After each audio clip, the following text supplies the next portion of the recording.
Protesters demand action after lawmakers let a rent regulation law expire. There's a rally happening outside the governor's Manhattan office this noon. CBS 2's Hazel Sanchez joins us live from the east side with that story. Hazel?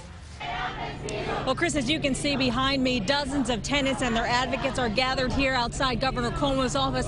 They say they are here to give him a piece of their mind. They're furious, they say, that the rent stabilization laws were allowed to expire. They say they blame the governor and say he's putting them at risk of eviction.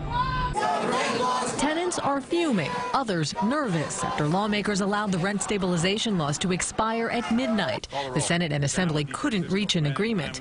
Mayor de Blasio is calling out the governor for standing idle. It's time for the Senate to recognize that we need a real response to this crisis. It's time for the governor to bring all the parties together and resolve this issue immediately. Governor Cuomo has warned landlords not to exploit the law's expiration and says he won't allow legislators to leave Albany until they make a deal.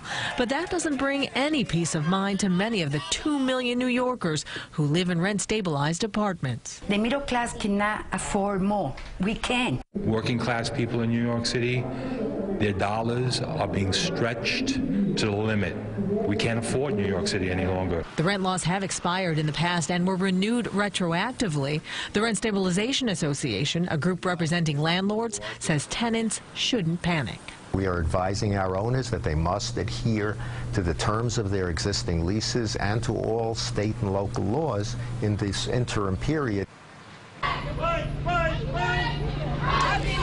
Legislators are scheduled to go on break starting tomorrow, but again, Governor Cuomo says he's not letting anyone leave Albany until an agreement is made. And some of the organizers here say, as you can see, they have tents out here. They say they plan to camp out here until an agreement is made as well. We're live on the east side. Hazel Sanchez, CBS 2 News.